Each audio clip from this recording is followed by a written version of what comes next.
الحمد لله رب العالمين. الصلاة والسلام على أشرف الأنبياء والمرسلين وعلى آله الطيبين الطاهرين المعصومين الذين أذهب الله عنهم الرجس وطهرهم تطهيرا. اللهم صل على محمد وآل محمد وعجل فرجه. قال رسول الله صلی اللہ علیہ وآلہ وسلم الشعبان الشہری ورمضان شہر اللہ. ماہ شعبان کی مناسبت سے اور اس بابرکت مہینے میں انوار شعبان کے عنوان سے درسوں کا یہ ایک سلسلہ رکھا گیا. دعاگو ہیں خداوند متعال بانی محترم مسجد کی انتظامیہ، تمام منتظمین، تمام خادمین جو بھی ان مراسم اور اس مسجد میں عبادات کے امور کی انجام دہی میں اپنی خدمات انجام دے رہے ہیں، خداوند متعال ان کی کاوشوں کو، خدمات کو قبول و مقبول فرمائے. دعا گو ہیں خالق متعال کی بارگاہ میں کہ ہمیں معارف اہل بیت علیہ الصلوۃ والسلام بیان کرنے، سننے، سمجھنے، پڑھنے کی اور ان کے نتیجے میں عالی مقامات حاصل کرنے کی توفیق عطا فرمائے. کل کچھ مقدماتی گفتگو بیان کی گئی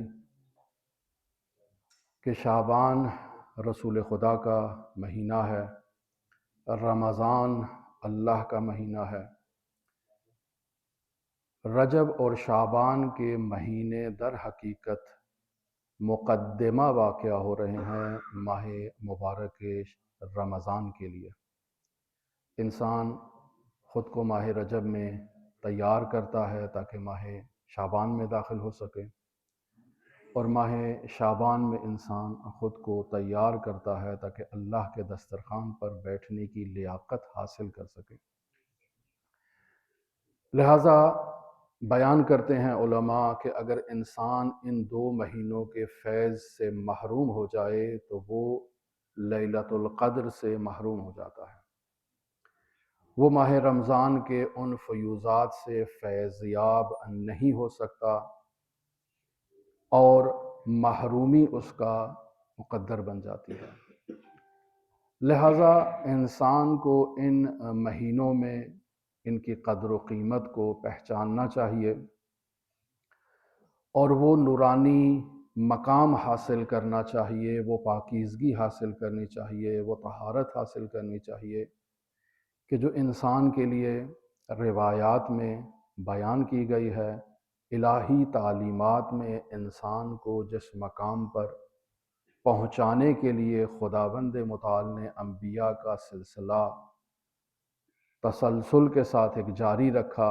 اور خاتم الانبیاء کے بعد ان کے اوصیاء کا سلسلہ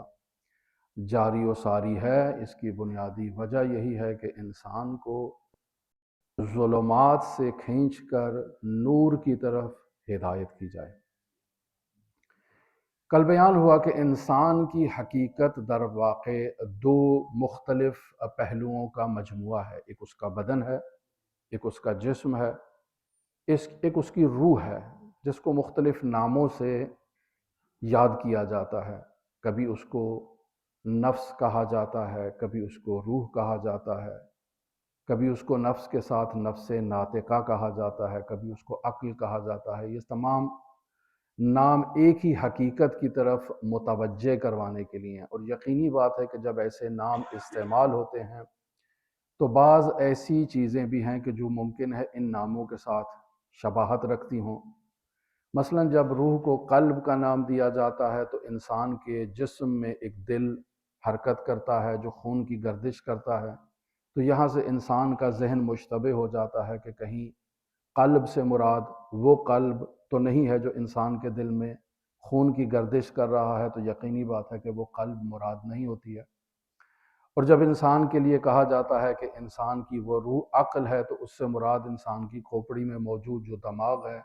وہ مراد نہیں ہوتا.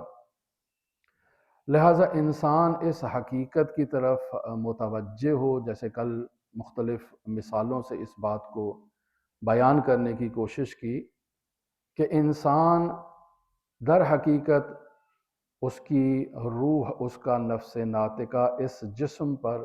سواری کرتا ہے، جیسے انسان ایک دوسرے کسی مرکب پر سوار ہو کر ایک جگہ سے دوسری جگہ تک جاتا ہے، عین اسی طرح سے انسان اس جسم پر سوار ہو کر ملکوت کی طرف پرواز کرنے کے لیے مسافر ہے۔ ایک جگہ سے اس نے دوسری جگہ پرواز کرنا ہے، سفر کرنا ہے، ملکوت کی طرف جانا ہے، ان حقائق الہیہ کی طرف توجہ کرنا ہے جس کے لیے انسان کو اس دنیا میں بنایا گیا اور بھیجا گیا۔ اور اگر انسان ان سے غفلت اختیار کر لے تو در واقع اس انسان نے اپنے وجودی مقصد کو ضائع کر دیا، اپنے ہدف کو ضائع کر دیا، اور اس دنیا میں بطالت کی زندگی میں اپنا وقت گویا کہ ضائع کر دیا ہے۔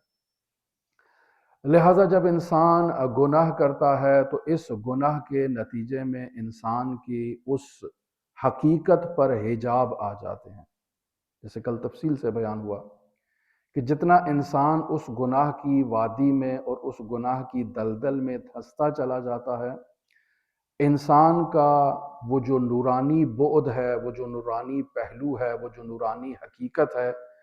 جس کو انسان نے پاکیزہ کرنا ہے اور نورانی تر کرنا ہے، اس کے اوپر حجاب ظلمات کے آنے کے نتیجے میں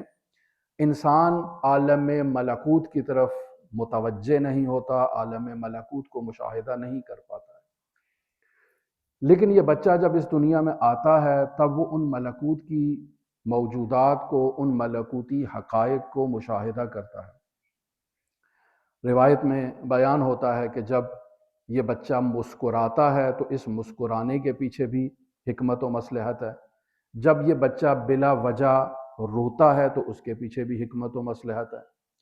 چونکہ اس کی وہ نورانی حقیقت ابھی شفاف ہے، زلال ہے، پاکیزہ ہے، اس کے اوپر ابھی گناہ کے حجاب نہیں آئے ہیں، لہٰذا جب وہ اپنے امام کو دیکھتا ہے تو مسکراتا ہے، جب امام اس کی آنکھوں سے اوجھل ہو جاتا ہے تو یہ بچہ گریہ کرتا ہے اور روتا ہے۔ لہٰذا انسان کو متوجہ کروایا گیا ہے کہ ایھا الانسان، تو ایک ملکوتی پرندہ ہے اور تجھے عالم ملکوت کی طرف سفر کرنا ہے اور پرواز کرنا ہے۔ اس کی ایک اکثر مثالیں ہم یوں دیا کرتے ہیں، چونکہ ہمارے بزرگان نے یہ مثالیں دی ہیں اور ہم نے یہ چیزیں جو کچھ بھی آپ کی خدمت میں بیان کر رہے ہیں، اس میں ہماری کوئی کاوش نہیں ہے، یہ سب ہمارے شیعہ علماء فقہا نے اہل بیت کی تعلیمات سے ہم تک منتقل کی ہیں، جسے آپ کی خدمت میں بیان کر رہے ہیں کہ مثلا ایک چڑیا ہے، آپ اس چڑیا کو کہیں سے قابو کر لیتے ہیں، جیسے آج کل معاشرے میں پرندوں کو قابو کیا جاتا ہے، پنجروں میں بند کر دیا جاتا ہے اور پھر ان کو ثمن قلیل اور مختصر پیسوں کے عوض فروخت کر دیا جاتا ہے، اور ہمارے معاشرے میں تو لوگ حاجت روائی کے لیے چڑیوں کو، کبوتروں کو لے کر آزاد کرنے کا ایک رواج بھی معاشروں میں موجود ہے کہ اس سے ہماری حاجت پوری ہو جائے گی، مشکلات برطرف ہو جائیں گی۔ انسان ایک چڑیا کو پکڑتا ہے اور اس کے پیروں میں ایک مضبوط سے دھاگے کے ساتھ ایک اینٹ کو باندھ دیتا ہے۔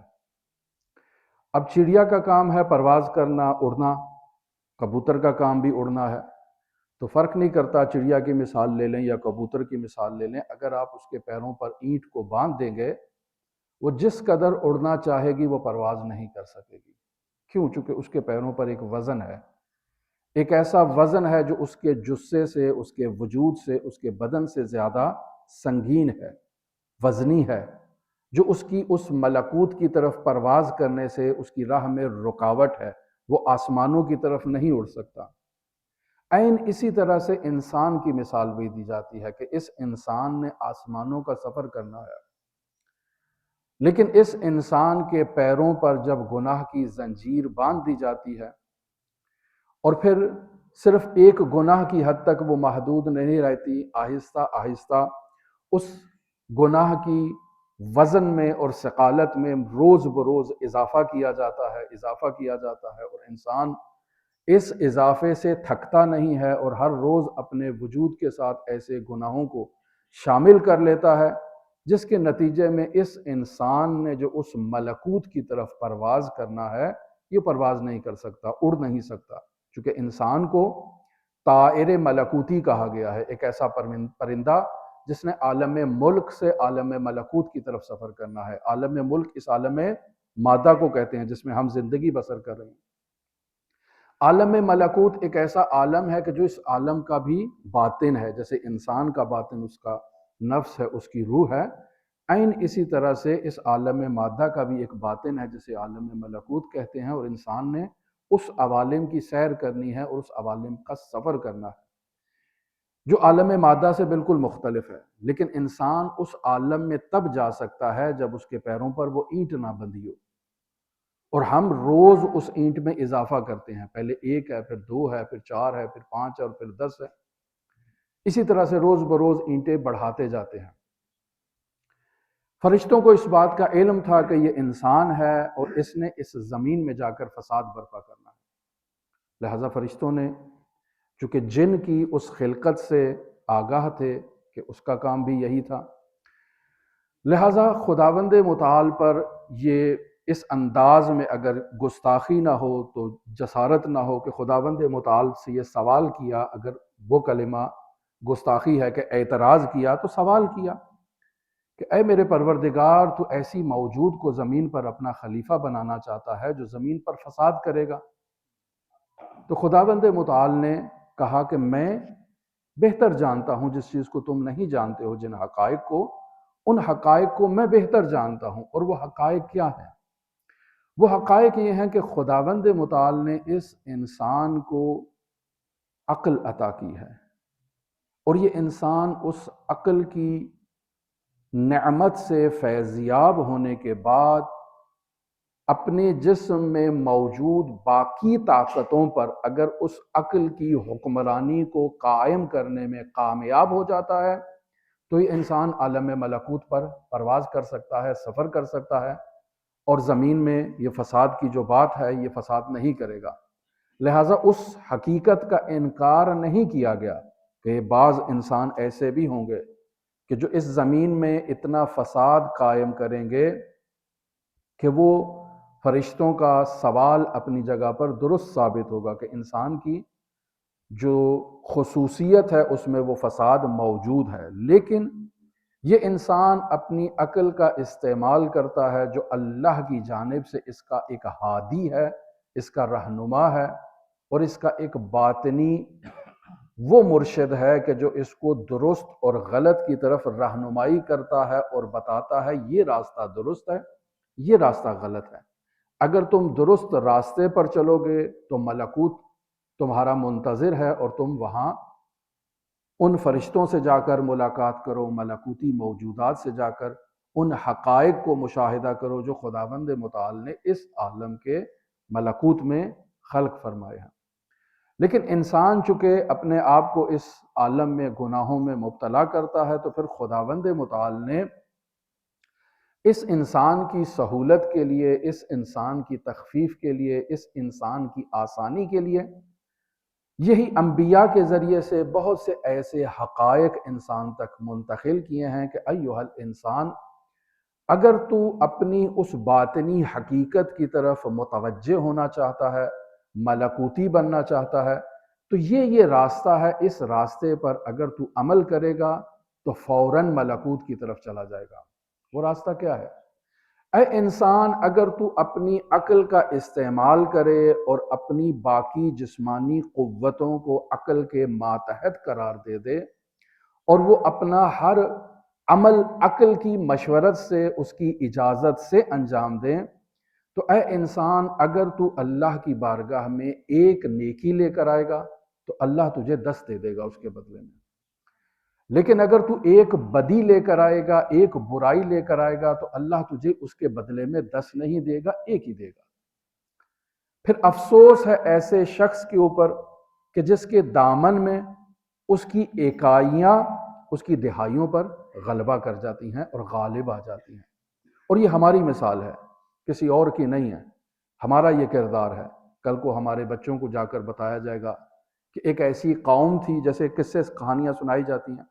ایک ایسی قوم تھی کہ جسے خدا نے یہ نعمت عطا کی کہ اس کی اکائی دہائی کا درجہ رکھتی تھی،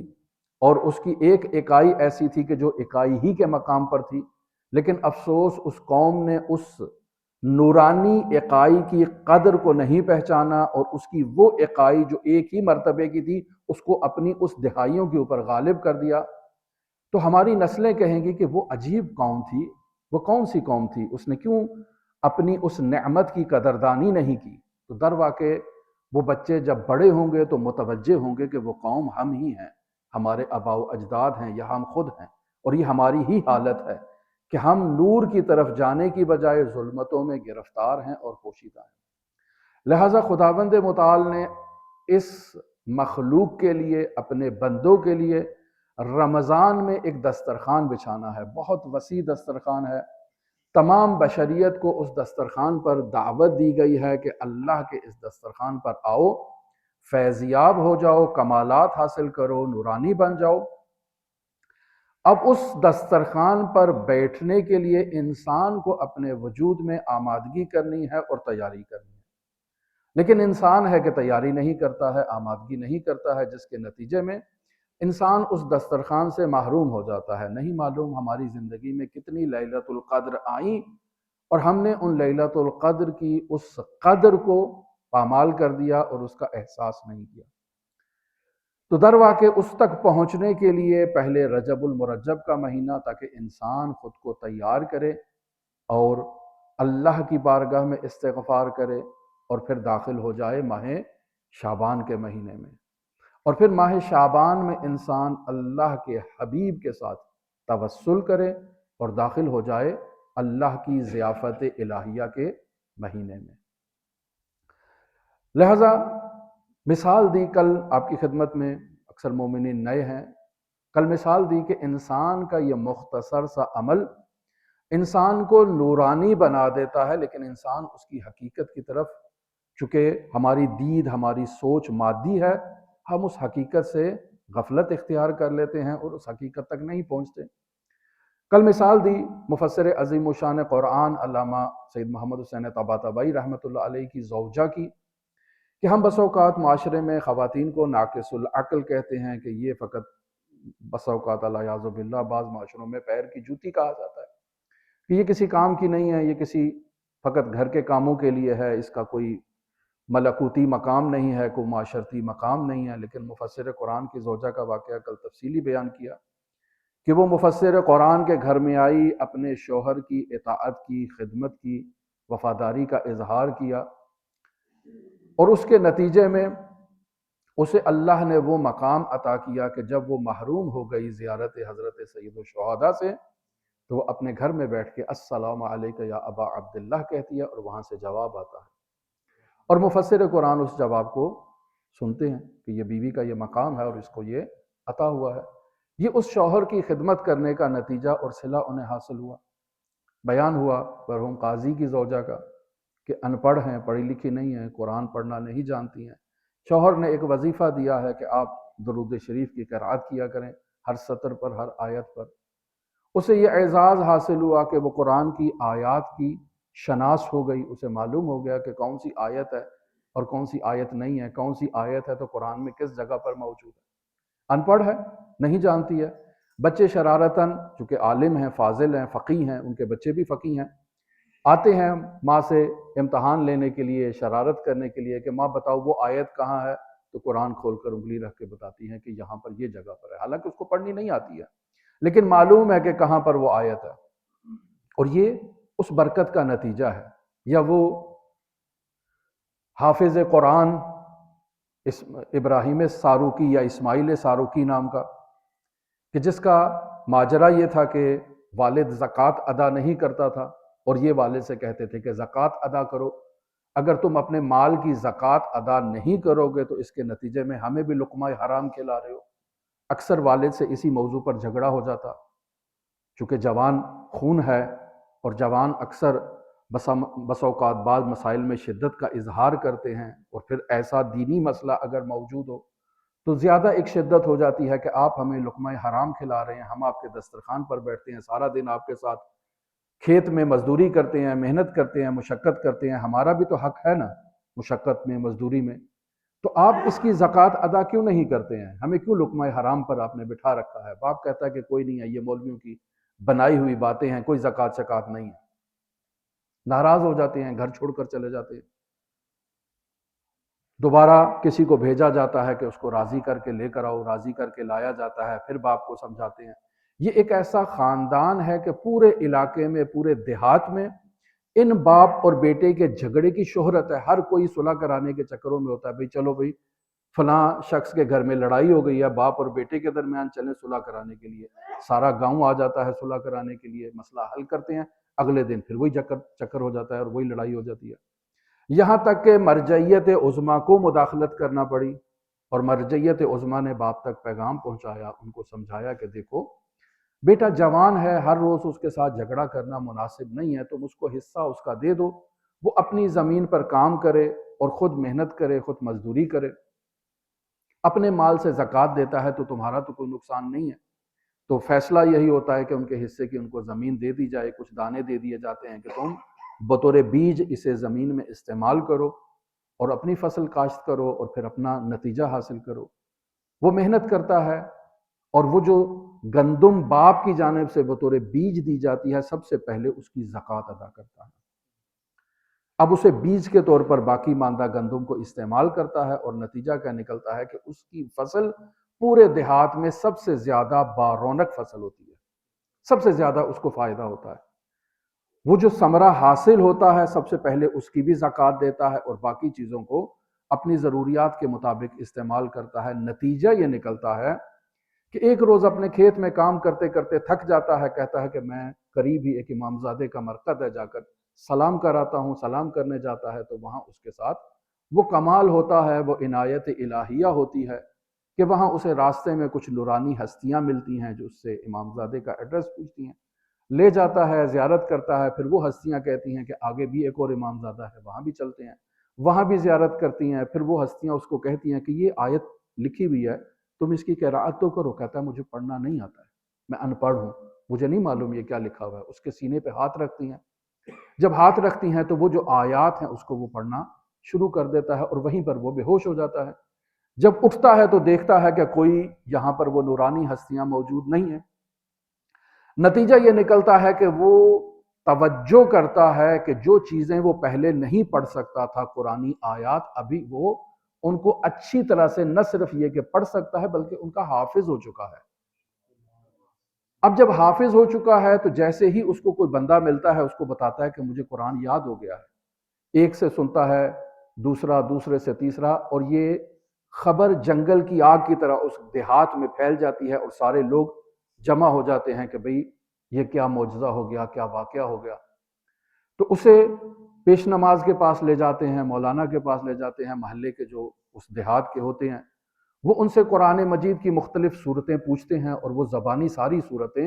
جو خود مولانا کو بھی یاد نہیں ہوتی ہیں وہ انہیں زبانی یاد سنا دیتا ہے کہ یہ سورہ مریم ہے، یہ سورہ بقرہ ہے، یہ فلاں سورہ ہے۔ اب سب تعجب کرتے ہیں اور اس معجزے کو اور اس کرامت کو اور اس اللہ کی آیت کو دیکھتے ہوئے، چونکہ ایران میں یہ رسم ہوتی ہے کہ فوراً اس کو جھپٹ پڑتے ہیں اور اس سے کچھ نہ کچھ تبرکات حاصل کرنا چاہتے ہیں، جیسے اس کے لباس کے قطعے کر دیتے ہیں۔ یہ حضرات ائمہ معصومین کے حرمہ مطہر میں بھی بطور خاص مشہد الرضا میں ایسے معجزات، ایسی کرامات دیکھنے کو ملتی ہیں کہ اس کے لباس کو قطعے کر دیا جاتا ہے اور پھر وہاں خادم آتے ہیں، اس کو اٹھا کر لے جاتے ہیں کہ اگر اس کو ہم نے نہیں محفوظ کیا تو ممکن ہے اس کے ہو سکتا ہے گوشت کے بھی ٹکڑے کر دیں۔ ایسا ہی ماجرا اس ساروکی کے ساتھ بھی ہوتا ہے، اس کے جسم پہ جو کپڑے ہیں اس کو نوچنا شروع کر دیتے ہیں، تو وہاں سے وہ پیش نماز ان کو حفاظت سے لے جاتے ہیں اور پھر اس کو مشورہ دیتے ہیں کہ تم اب اس گاؤں میں زندگی بسر کرنے کے لائق نہیں ہو، کسی اور جگہ چلے جاؤ۔ ہجرت کرتا ہے، بات پھیلتی پھیلتی مراج اعظام تک پہنچتی ہے، اور مراج اعظام بھی جب اس کا اختبار لیتے ہیں تو معلوم ہوتا ہے کہ نہ صرف یہ کہ قرآن کا حافظ ہے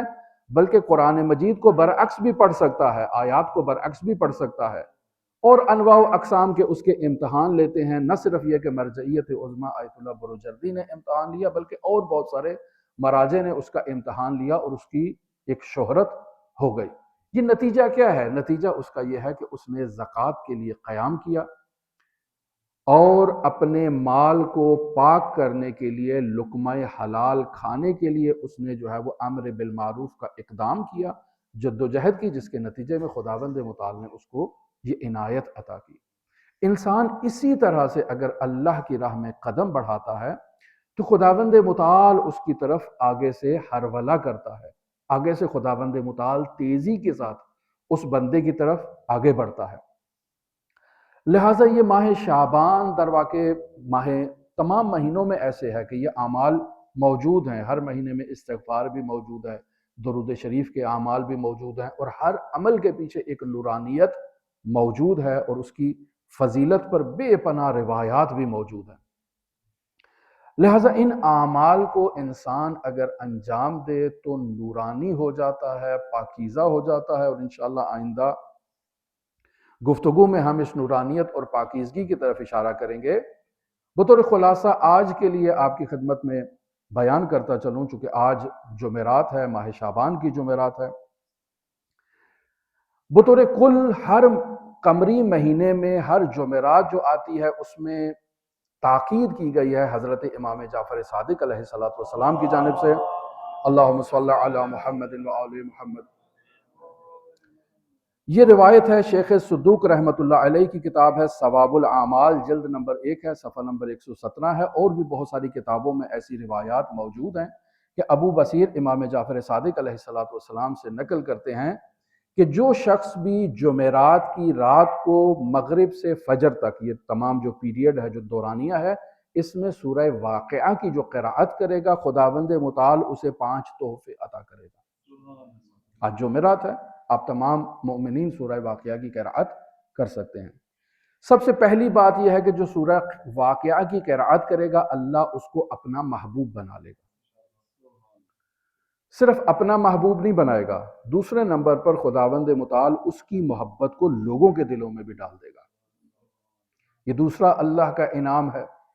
اور تیسرا انعام یہ ہے کہ اللہ اسے سختیوں سے، تنگ دستیوں سے، فقر و فاقہ سے، محتاجی سے اللہ اسے باہر نکال دے گا۔ یہ تیسرا انعام ہو گیا۔ چوتھا انعام اس کا یہ ہے کہ وہ دنیا میں آفات سے محفوظ رہے گا۔ اور پانچواں انعام اس کو یہ حاصل ہوتا ہے کہ وہ امیر المومنین علی ابن ابی طالب کے رفقا اور ساتھیوں میں شمار ہوتا ہے۔ یہ 5 انعام اس شخص کے لیے ہیں کہ جو سورہ واقعہ کی ہر جمعرات کو قراءت میں اپنا وظیفہ، اپنا دستور معین کر لیتا ہے۔ نہیں، علیحدہ بیان کیا ہے۔ مثلا تیسرا یہ بیان کیا ہے کہ وہ فقر و فاقے سے نجات حاصل کر لیتا ہے، اور چوتھا یہ ہے کہ وہ آفات جو ارضی و سماوی ہیں ان آفات سے اس کی حفاظت ہو جاتی ہے۔ خوب، یہ 5 انعام اللہ اس کو عطا کرتا ہے۔ پھر روایت کے آخر میں بیان کیا گیا ہے یہ سورہ واقعہ مخصوص ہے حضرت سید الاوصیاء امیر المؤمنین علی ابن ابی طالب علیہ و تحیۃ و سلام کے ساتھ۔ اللہم صلی علی محمد و آل محمد وعجل فرج۔ اسی ایڈریس پہ شیخ صدوق رحمۃ اللہ علیہ ایک اور جو ہے وہ روایت وہاں پر نقل کرتے ہیں اسی سورہ واقعہ سے متعلق، کہ جو شخص سورہ واقعہ کی قرأت کرتا ہے، تلاوت کرتا ہے، یہاں جمعرات کی قید نہیں ہے اس روایت میں، جو سورہ واقعہ کی قرأت کرتا ہے اللہ اس سے ملاقات کرتا ہے۔ ظاہری بات ہے ملاقات جسمانی نہیں ہے، یعنی اللہ کی رحمتیں اس پر نازل ہوتی ہیں، اور پھر اللہ اس کے چہرے کو 14ویں کے چاند کی طرح نورانی کر دیتا ہے اور منور کر دیتا ہے۔ یہ ہے انعام سورہ واقعہ کی قرأت کا۔ چونکہ مناسبت ہے آج جمعرات ہے، ماہ شعبان ہے، ماہ نور ہے، ماہ برکت ہے، سورہ واقعہ کی قرأت میں 5 منٹ ممکن ہے آپ کا ٹائم لگ جائے، لیکن آپ کو نورانی کر دے گا، اور اس کے فوائد بھی مستند روایت ہے۔ اکثر ہمارے جو شیعہ علماء وہاں ایران میں ہے وہ اس کو بہت زیادہ بیان کرتے ہیں، فقہا بیان کرتے ہیں کہ اس سورہ واقعہ کو، حتیٰ آیت اللہ بہجت کا سورہ واقعہ سے متعلق مختلف وظائف بھی موجود ہیں، اور وہ بھی فقر و فاقہ اور انسان کی تنگ دستی سے اس کی نجات کے لیے۔ پھر آج جمعرات ہے، ایک اور عمل ماہ شعبان کی مناسبت سے 2 رکعت نماز حاجت ہے، اگر مومنین پڑھنا چاہیں تو 2 رکعت نماز حاجت نماز فجر کی طرح انسان اگر پڑھے اور ہر رکعت میں سورہ حمد کے بعد 100 مرتبہ سورہ اخلاص کی تلاوت کی جائے، اور پھر نماز ختم کرنے کے بعد اگر 100 مرتبہ درود پڑھا جائے حضرات محمد و آل محمد پر تو خداوند متعال اس کی حاجات کو پورا کر دیتا ہے۔ دعا گو ہے خالق متعال کی بارگاہ میں کہ خالق متعال ہماری اس گفتگو کو، ہمارے اس درس کو، ہماری اس نشست کو نورانی قرار دے۔ دعا گو ہیں خالق متعال کی بارگاہ میں ہم سب کو معارف اہل بیت علیہ السلام سے روشناس کروائے۔ دعا گو ہیں جو معارف اہل بیت ہم سیکھتے ہیں ان پر ہمیں عمل کرنے کی بھی سعادت نصیب فرمائے۔ دعا گو ہیں خالق متعال کی بارگاہ میں یہ بابرکت مہینہ ہے، ماہ شعبان ہے، جمعرات کا دن ہے، جو مومنین ہمارے عزیز و اقارب، ہمارے جاننے والے، ہمارے اطراف میں اہل علاقہ جو مومنین اس دنیا سے رخصت ہو گئے، خداوند متعال انہیں جوار رحمت میں جگہ عطا فرمائے۔ حضرات اہل بیت علیہ السلام کی حضور انہیں رفعت مکانی عطا فرمائے۔ دعا گو ہیں خالق متعال کی بارگاہ میں حاضرین جم یا غائبین جو مومنین بیمار ہیں مشرق و مغرب شمال و جنوب، خداوند متعال اہل ایمان کے تمام بیماریوں میں انہیں شفائے کاملہ عاجلہ کلیہ عطا فرمائے۔ جو مومنین پریشان حال ہیں خداوند متعال ان کی پریشانیوں میں انہیں نجات عطا فرمائے۔ جو مومنین بے روزگار ہیں خداوند متعال انہیں روزگار عطا فرمائے۔ جو مومنین اپنے بچوں کی تعلیم و تربیت کے لیے، شادی کے لیے پریشان ہیں خداوند متعال ان بچوں کی شادی کی مشکلات کو اور تعلیمی مشکلات کو حل و فصل فرمائے۔ دعا گو ہیں خداوند متعال منجی عالم بشریت حضرت صاحب العصر، صاحب الامر، صاحب الزمان کے ظہور میں تعجیل فرمائے، ہمیں حضرت کے اصحاب و اعوان و انصار کی فہرست میں شمار فرمائے۔ اللہم صلی علی محمد و آل محمد وعجل فرج قائم آل محمد۔